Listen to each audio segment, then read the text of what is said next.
Family, welcome back to Unfiltered Truth with Jack Bomar. Today we have a conversation that sits right at the intersection of faith and public life, where the pulpit meets the pavement and where spirituality fuels service. Our guest today is the dynamic Rev.Dr. Toni Belin Ingram, a presiding elder in the AME Church, a spiritual strategist, community advocate, and a candidate for Atlanta City Council District 11. She has spent her life building communities and empowering families, mentoring leaders for the future. From leading congregations in growth, to teaching future pastors, to showing up daily in prayer and advocacy, Toni embodies the kind of leadership our world desperately needs. Today, we're not just talking about politics. We are talking about purpose, faith, truth, and action. And I promise you, it's going to be a conversation filled with honesty, hope, and heart. So let's get started.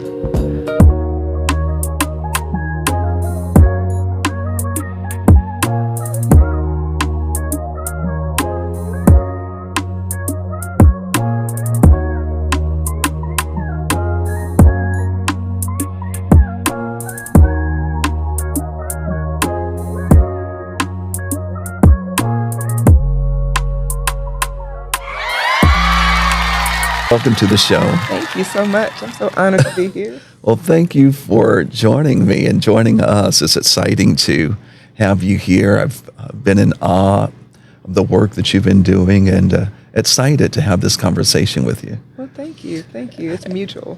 And before we dive into the deep waters of leadership and faith, I would like to just, get to know the person behind the title a little bit. Okay. You wear many hats, Yes. pastor, community leader, faith leader, wife, mother, grandmother, many, many hats. And even I've been in awe of your podcast or is it your podcast or your platform?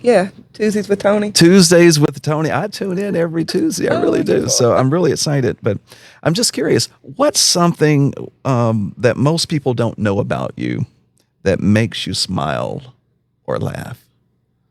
Something most people don't know about me. I don't know. The craziest thing is it's ridiculous, right? I met my husband one day, and we started dating. Later on, we ended up with 3 kids in 3 years.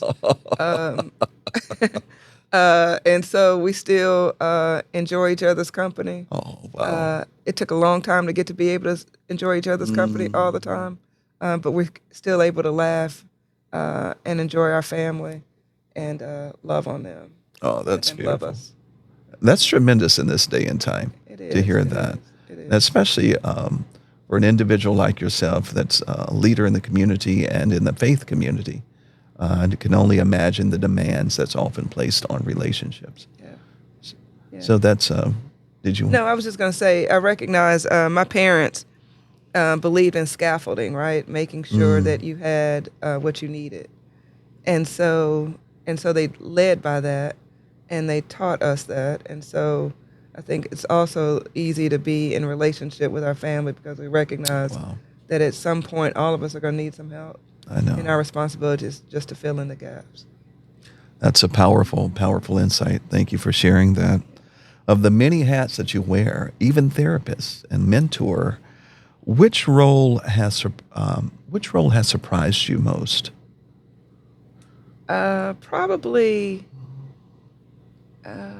Probably pastor.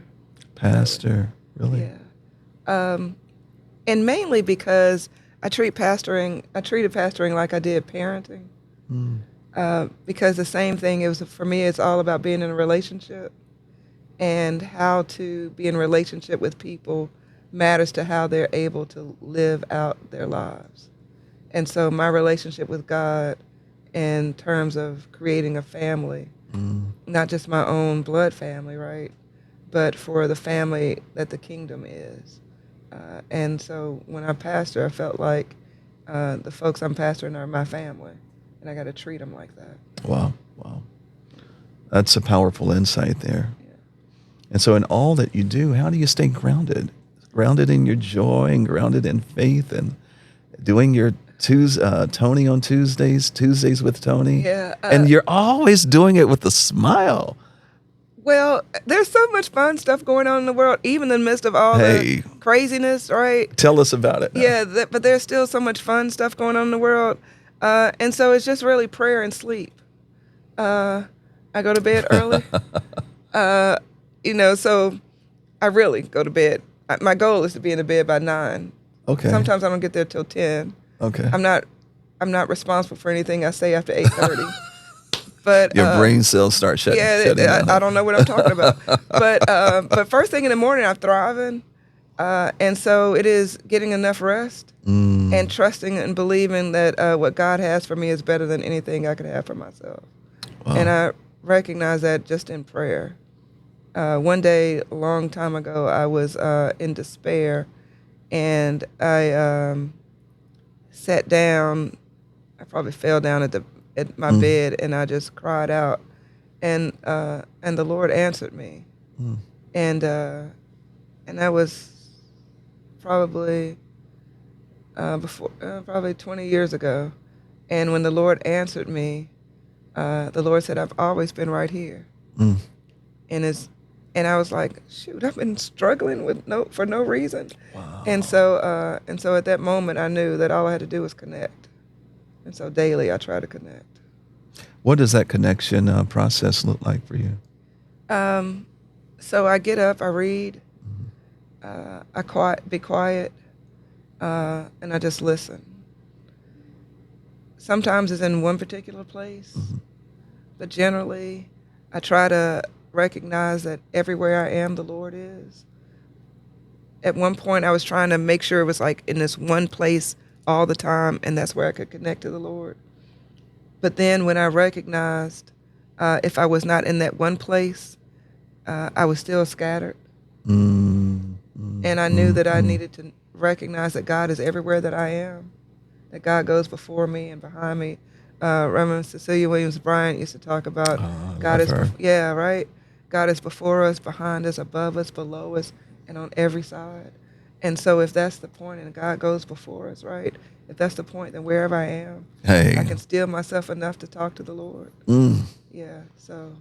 We have this saying, wherever I am, God is. Yeah. There is no spot where God is not. That is exactly right. I was here one Sunday, and you said that. I was like, Yeah, that's so powerful. And, as we talk about faith-driven leadership and what that looks like in real life, and having that anchor is so important, especially in the roles that you're serving.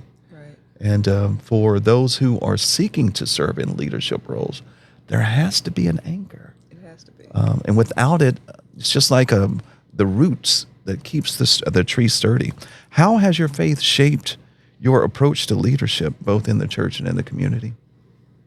So one thing my favorite scripture is the scripture that talks with John 14, where it talks about even greater can be done in the lives of those whom you bear witness to. And so the thing I recognize is my responsibility is to bear witness, and in so doing, then the people who follow me or come after me, I cannot be upset because they're going to be better than me, and not better than me in any way that tears me down, but better in ways in which they will be able to think and dream in places and spaces I've never been. And so my goal always is to be able to lead people so that they can see themselves better, to be empowered and to be encouraged, and to know that as they see me, they can do even greater things. That's leading into the teachings of the master teacher. Right. The greater things shall you do. Right. So you've been described as both a truth teller and a bridge builder.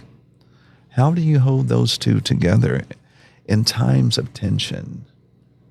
So I try to remind myself it's not about me.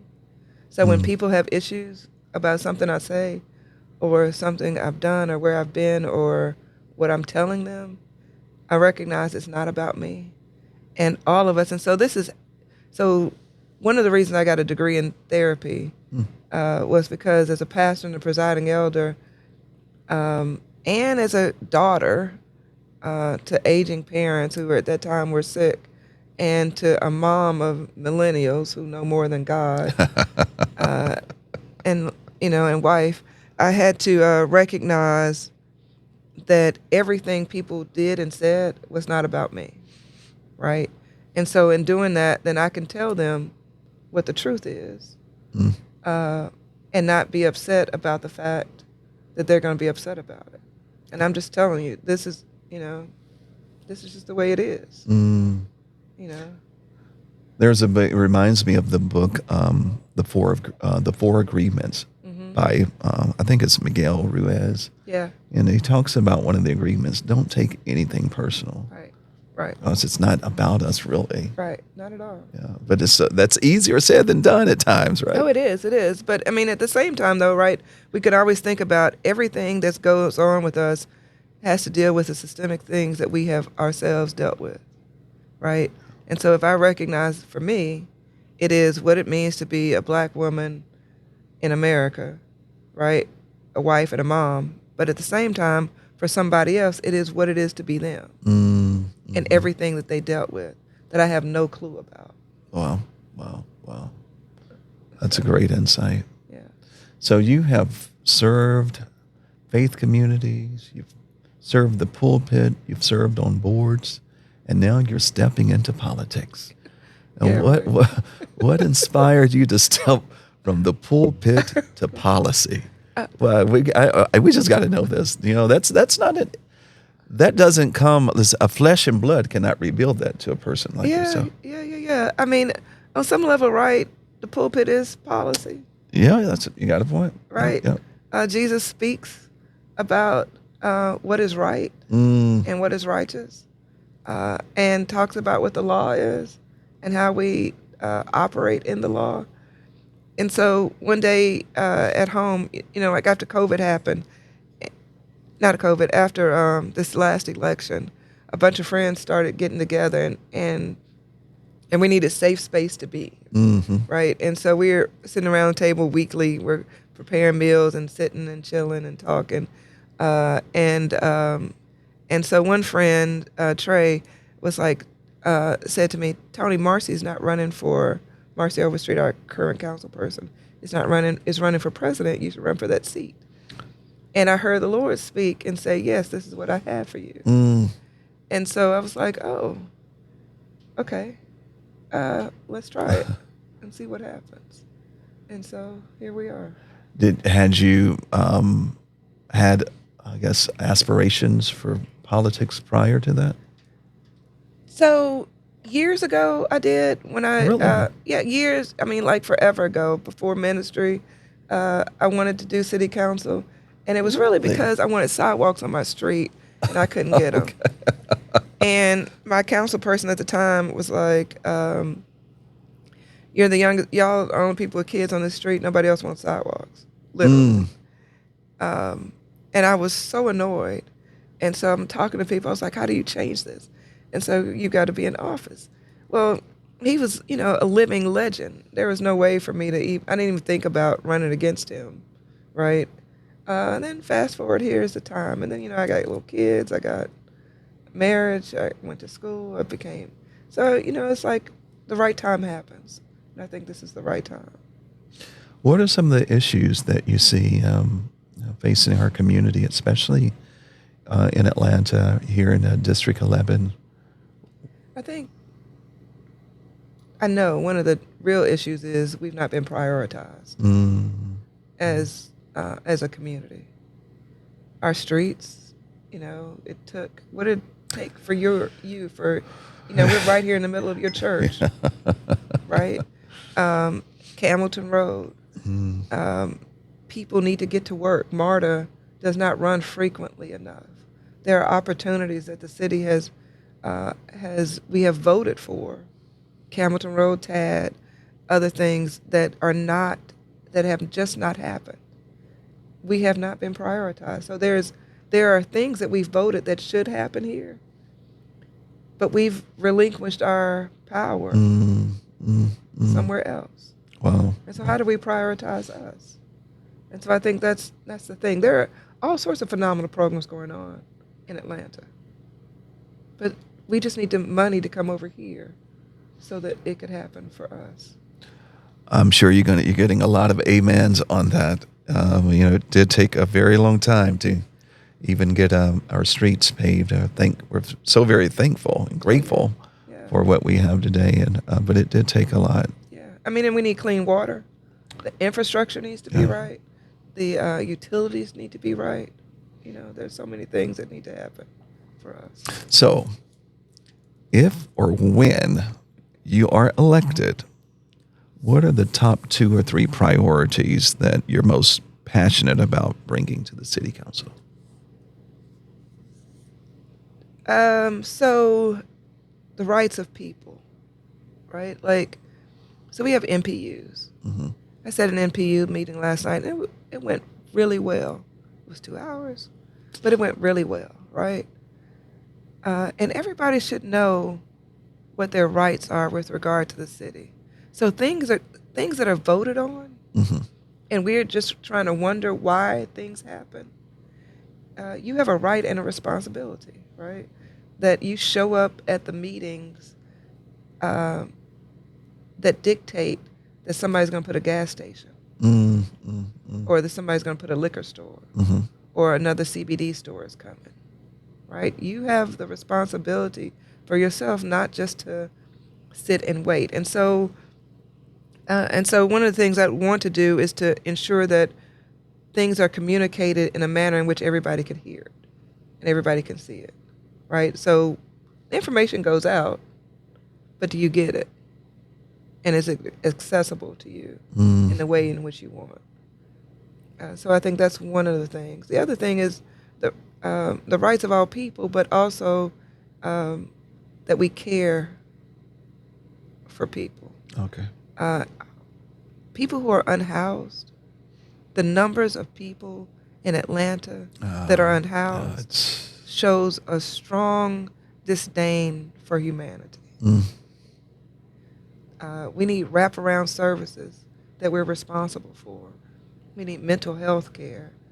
We need to support families. We need to, when you think about the numbers of people who are in abusive relationships, domestic violence, gun violence, you look at the number of young people who are being trafficked and walking up and down the street every day. Wow. It is a total disdain for humanity, and we have a responsibility to provide services and care and uphold people. And it goes back to what I was talking about in terms of scaffolding, right? Everybody is not right. It's not ready at 18 to get out the house. Some of us are not ready at 26. Absolutely. In some cultures, you got multiple generations living in the same, under the same roof, in the same house. That's how they build family wealth. Exactly right. And it shows a care for people, right? And nobody's talking about you. And so, on some level, we have to think really through about what does it mean for an Atlanta for everyone. I think the motto is Atlanta for all. What does all look like? Wow. And not just to get rid of people and move them out because of FIFA's coming or FIFA. FIFA. FIFA. Yeah, not just because they're coming, right? Absolutely. And not just trying to make it look good. Yeah. But really see what happened and make a difference. Yeah. So when you think about the future of Atlanta, what is your boldest faith-filled vision for the city? We really care about the least of these. That we get housing. That we went to Brazil one time. I forgot the name of the place, but there's a place where they took a rundown building and they made a place for those who are unhoused, and there's really people who were drug addicts. Okay. And they can come in and live. There's somebody who provides services for them. They can come in, they live there, they get up the next day, and they go to work, and they come back.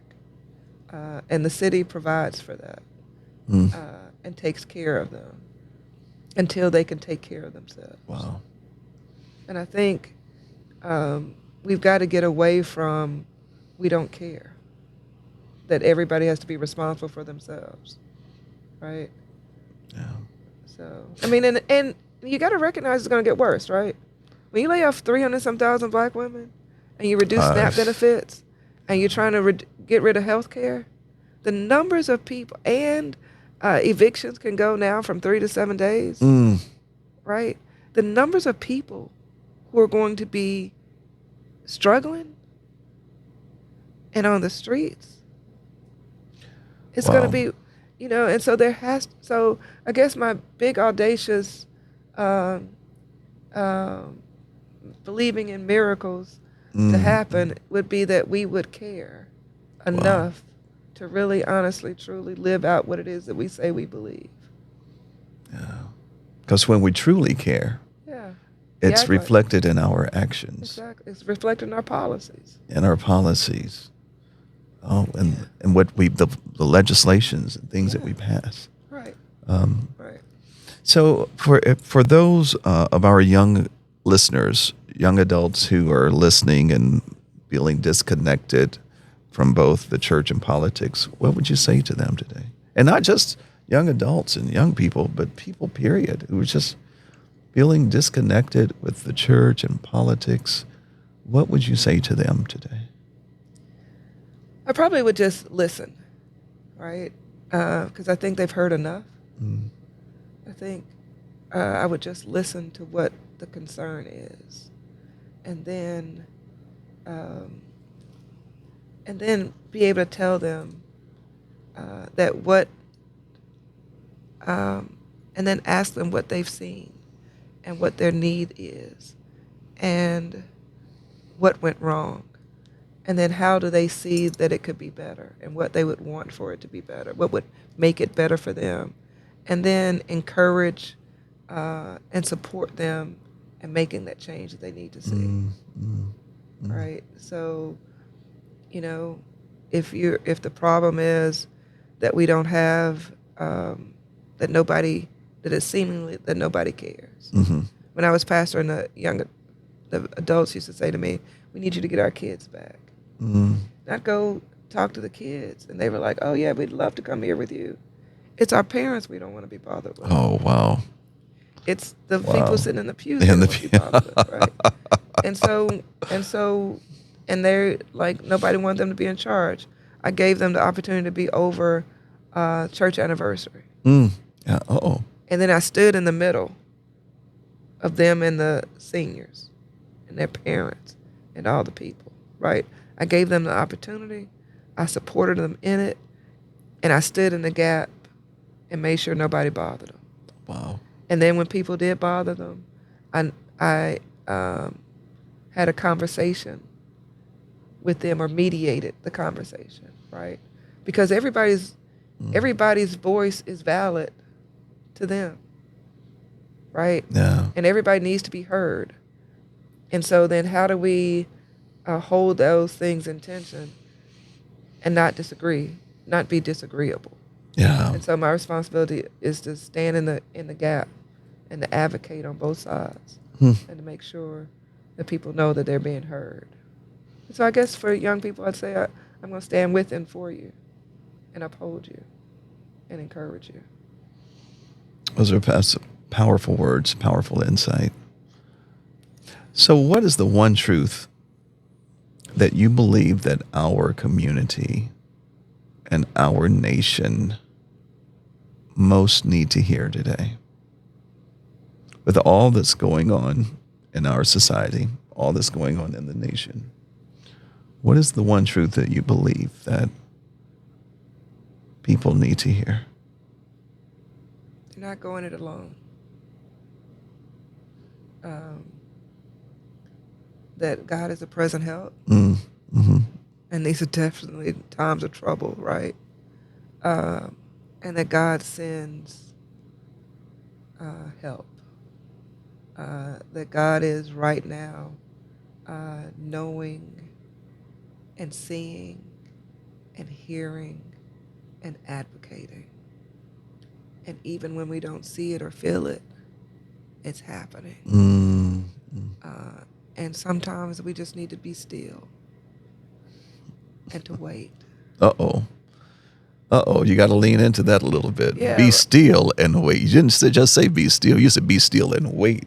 Yeah. I mean, because oftentimes we want to act, right? And this, get it done. Yeah. And right now we're at war. Yeah. When the government is sending troops, when the highest in the office has called at war and don't even care about the nation, right? You've called every person in charge of military On your own country. in one spot and left everybody else to their own devices across the world. And so I think the one thing we need to hear is that we're just not in this by ourselves. That the Lord is watching and waiting. All right. That as God has done before, God will do Hey, again. come on now. That as we have, that if we don't have, I heard Danielle Brown preach one time. She said that when you cannot find it within yourself, you can go back 400 years. Hey. What the Lord did then, right? The Lord will do it. Hey. Right? If you can't find the witness for yourself, you can borrow somebody else. Borrow somebody else's Yeah, and witness. so right now we're borrowing Hey. the witness of All right others, now. right? All and right. So I think that's what we need to hear, that we are not in this by ourselves. And if it seems like it will not happen in our time, it will still happen. It will happen. The kingdom will definitely come here on earth. It And the will kingdom is right here right and right here, now. right now. And ours is just to operate in that. And if we would just operate in it, we would operate in the kingdom and stand up to truth and stop operating out of greed. Because we ourselves assimilate to the ways of the evil one. Absolutely. When we put money before people, we put money before ministry, when it's And all about ego and ego and all those things, right? And so it's a huge opportunity for us to recognize that we're not in this by ourselves. Wow. Those are powerful words, Toni.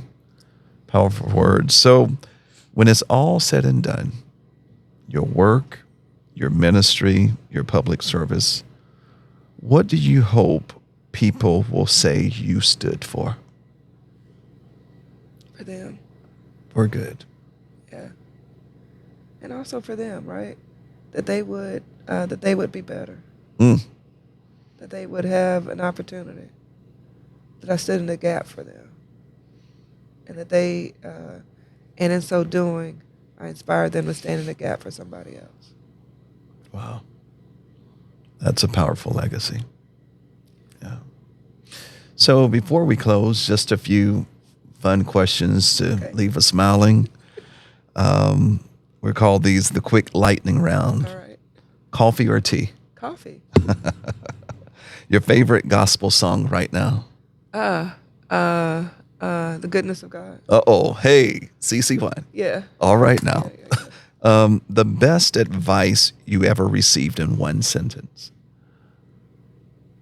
It's not about you. It's not.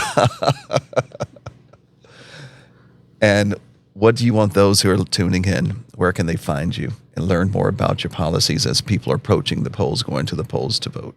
Okay. So I am Toni Belin Ingram. You can find me at Belin Ingram for district11.com. You can also find me on all the socials at Toni Belin Ingram. Toni, thank you for your wisdom, Thank you, Bishop. for your faith, and for your leadership. Thank you, Bishop, And for this for- opportunity. I appreciate it. Oh, listen, blessings to you and family. If this conversation has inspired you, please share it. Thank you for tuning in to Unfiltered Truth with Jack Bomar.